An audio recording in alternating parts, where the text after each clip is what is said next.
교회 성도들이 7년 환란 전에 휴거된다는 성경의 증거들은 많이 있습니다. 그 중에서 하나님의 하늘 보좌 주변에서 발견되는 등장인물들을 시대별로 살펴보면 확실한 환란 전 휴거의 증거를 확인할 수 있습니다. 성경이 하늘의 상황을 시대별로 구분해서 언급한다는 것은 신비로운 일입니다.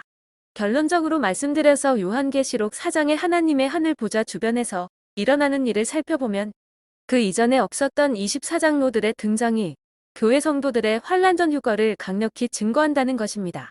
그 이전인 구약의 이사야서와 에스겔서에서는 하나님의 하늘 보좌 주변에 신약시대 교회를 상징하는 24장로들의 등장이 전혀 없었습니다.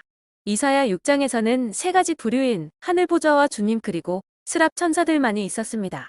에스겔서 1장에서도 세 가지 부류인 하늘 보좌와 하나님의 형상 그리고 네 생물 천사들만이 있었습니다.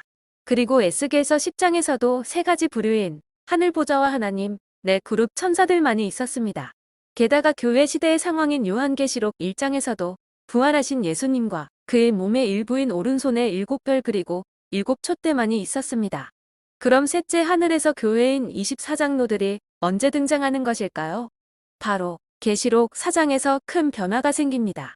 계시록 4장에서 하늘 열린 문을 통해서 사도 요한에게 나팔소리 같은 예수님의 음성이 들리면서 이리로 올라오라라는 말이 있었습니다. 바로 휴거를 예표하는 묘사입니다. 그리고는 그 이후 갑자기 하나님의 셋째 하늘에는 24장로들이 등장합니다. 이 24장로들은 지난번에 살펴본 바와 같이 교회 성도들의 상징입니다. 이곳 계시록 4장에서만 24명의 장로라는 말이 2번이나 나오면서 장로들의 등장이 강조되고 있습니다. 이렇게 천상에서 장로들이 처음으로 등장하는 시점은 7년 환난기 시작인 계시록 6장 이전에 이뤄진 것입니다. 이러한 상황은 교회 성도들이 환난 전에 휴거된다는 확실한 증거입니다. 더욱이 계시록 4장 이후부터 20장까지도 천상에서 교회인 장로들이 계속 나오는 것을 보면 교회가 땅에서 휴거되어 하늘로 이미 옮겨졌다는 사실을 확증해 줍니다.